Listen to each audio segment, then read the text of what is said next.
Tous les regards sont tournés vers Paris. L'Exposition internationale de Paris de 1937 sera la 6e et dernière exposition internationale de France. Il s'agissait d'un événement unificateur pacifique en ces temps politiquement instables. Cependant, la construction de l'immense parc des expositions parisiens a été entreprise au cours d'une année riche en incidents. Au cours de l'année 1937, il y a eu des grèves sanglantes avec des morts, des rivalités politiques entre communistes et fascistes et des échecs catastrophiques de l'économie française. Du côté philatélique, les choses ne s'en tirèrent guère mieux. Il y a eu des faux, des timbres non émis, des retraits paniqués et des malfaçons qui ont conduit à la production de timbres qui sont devenus les plus rares de France. Philatélique d'abord. Il y a eu une véritable explosion de vignettes émises pour l'Expo de 1937. Au total, il y avait 140 pavillons avec 52 pays différents représentés, dont beaucoup avaient des vignettes Cinderella pour faire connaître leur bâtiment. L'un d'entre eux était appelé le pavillon d'Israël, le titre complet était « Pavillon d'Israël en Palestine ». Je crois savoir que c'était la première fois que le mot « Israël » apparaissait sur un timbre, 11 ans avant la fondation de l'État lui-même en 1948. Les 20 timbres dentelés émis dans cette édition étaient minuscules, 20 mm par 25 mm, et imprimés sur du papier gommé épais et brillant par H. Chipot, Boulogne-sur-Seine. Ces imprimeurs ont produit une énorme quantité de cartes postales pour l'exposition et 2 carnets, livrets, différents pour contenir les 20 timbres. L'un d'eux avait un design art déco avec un éclat métallique et une vignette sur la couverture. Il est difficile de confirmer le nombre exact de vignettes publiées, car des dizaines d'organisations ont choisi de le faire. Louis Granger, dans un article qu'il a écrit en 1947 pour l'Association française d'érinophilie, alias Arc-en-Ciel, en a dénombré 753 différentes, le plus grand nombre pour un seul événement depuis l'Exposition internationale de 1900. Bien qu'il faille dire que parfois, elles n'étaient pas si différentes, utilisant souvent la même photo dans un cadre alternatif. Ce carnet a été imprimé par Max Kremnitz de la rue Montmartre à Paris. Il contenait 40 représentations photographiques, sépia des pavillons. Le recyclage des images a été fait par diverses entreprises privées. Ici, Louis Bazin, architecte de la Tour de la Paix de l'Exposition, a ajouté un cadre roman pour encadrer les photos d'archives et les rendre plus distinguées. Le pavillon pontifical. Dans son article, Granger a créé 9 catégories distinctes et les raisons de l'émission. La seule qui correspondait à la souscription était celle émise par le Commissariat général du pavillon pontifical. Ces vignettes ont été utilisées comme collecte de fonds pour aider à construire le pavillon catholique de l'exposition. Le dôme a été construit pour ressembler à la couronne du pape et un argument de vente important, annoncé sur le livret, était que le drapeau papal jaune et blanc ferait ses débuts dans l'exposition ici. La conception du timbre a été réalisée par le studio Elio Hollard Paris, spécialisé dans la production de cartes postales gravées de saints catholiques et de nus féminins pour l'étude académique. Il y avait 20 timbres perforés dans chaque carnet. Beaucoup d'entre ceux qui ont été imprimés et achetés se retrouvent encore aujourd'hui. Le pavillon a été exceptionnellement autorisé à rester ouvert et fonctionnel pendant une année supplémentaire après la fin de l'exposition internationale, a finalement été démonté le 2 novembre 1938. Vignettes souvenirs. La majorité des vignettes appartenaient à la catégorie des souvenirs, dont beaucoup étaient de simples photos. Peut-être que l'un des ensembles de dessins les plus intéressants a été distribué par un marchand de fruits et légumes. La Maison Coutet, une grande épicerie du boulevard Raspail à Paris, a eu l'idée de distribuer des vignettes expo aux clients pour chaque tranche de 10 francs dépensés dans leur magasin. Voici un album souvenir rare qui a également une valeur monétaire. Collectez 100 timbres et vous bénéficiez d'une entrée gratuite à l'exposition. Collectez-en 70 et échangez-les contre une sélection de 40 livres d'une valeur de 12 francs. Les timbres n'avaient pas besoin de s'adapter au thème et cela n'avait pas d'importance s'il y avait des doublons ou s'ils étaient insérés dans le bon sens. L'idée du timbre souvenir a si bien fonctionné qu'à la fin de l'année, l'épicier en a acheté des milliers d'autres à la coopération artisanale d'art et de publicité. Ils ont surchargé en rouge les mots « Noël Coutet » pour coïncider avec les festivités de Noël de la boutique. Vignettes d'exposants. Certaines des grandes entreprises qui avaient une présence ou leur propre pavillon produisaient également des vignettes. En voici quelques-unes que Granger a appelées vignettes d'exposants. Il a noté 20 types différents.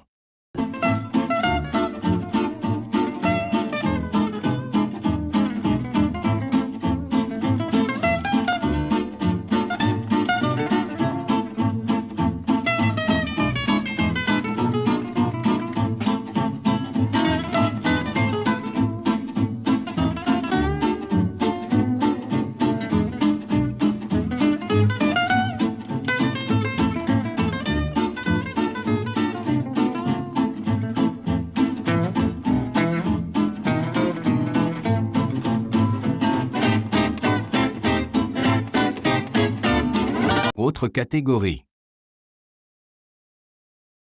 Une catégorie que Granger a intitulée Vignette récompense célébrait les prix que les entreprises avaient remportés en compétition à l'Expo.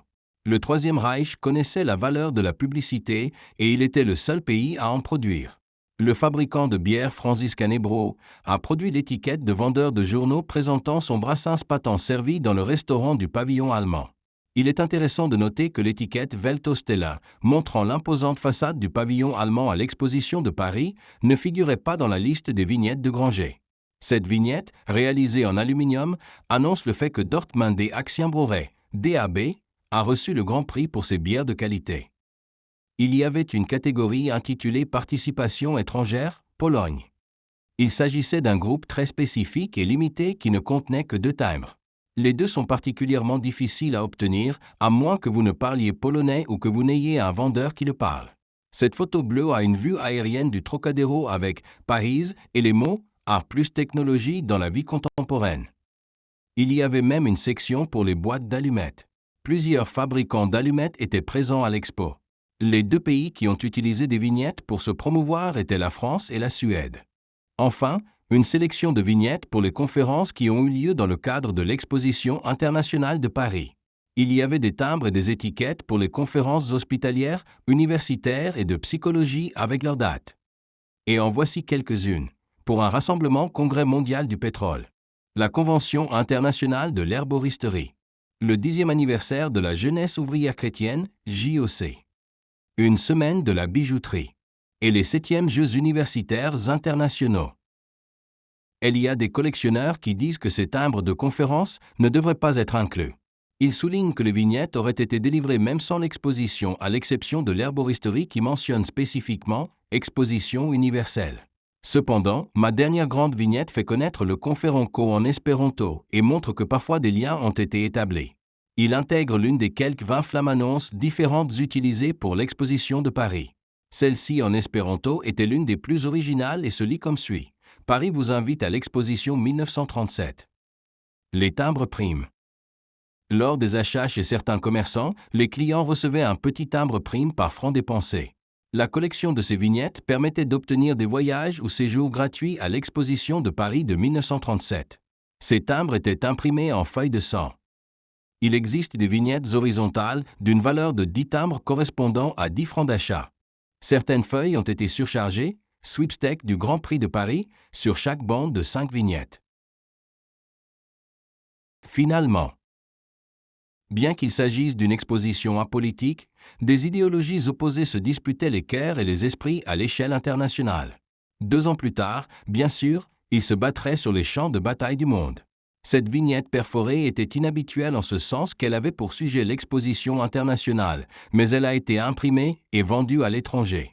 Les 4 versions de couleurs différentes de la statue soviétique ont été publiées par AUS, partisan des combattants républicains pendant la guerre civile espagnole. AUS est l'abréviation d'Amigo de la Union Soviética et le mot Omnach signifie hommage en catalan et non en espagnol. L'image montre le couple révolutionnaire soviétique au sommet de la colonne érigée à l'extérieur du pavillon de l'URSS à l'exposition de Paris. Au bas du timbre, on peut lire Gruppe Sculptorique Exposition de Paris, groupe de sculpture de l'exposition de Paris. Les 9 autres vignettes de cet ensemble montrent des images soviétiques de propagande politique telles que Maxime Gorky, des bâtiments, des soldats et des enfants russes blancs. Au verso de chaque bande figurait une validation des timbres pour montrer qu'ils étaient émis par l'AUS. Plus tard, un timbre perforé brun clair montrant une vue rapprochée de la statue de l'exposition de Paris a été imprimé par l'AUS qui s'est également vendu pour 10 centimes. À son tour, ce modèle a été copié et des vignettes de moins bonne qualité ont été imprimées en rouge, en noir et en vert. Ces copies de Rymprosione fraudulenta existent encore aujourd'hui par milliers. L'Association française d'érinophilie, Arc-en-Ciel est une association de collectionneurs de vignettes non postales. Ses objectifs sont de regrouper les collectionneurs de vignettes et collections périphériques de France et de l'étranger, d'assurer la promotion de ces collections, de fournir aux membres la documentation et les informations facilitant la constitution d'une collection, et de faciliter le dialogue entre les collectionneurs ayant rejoint l'association.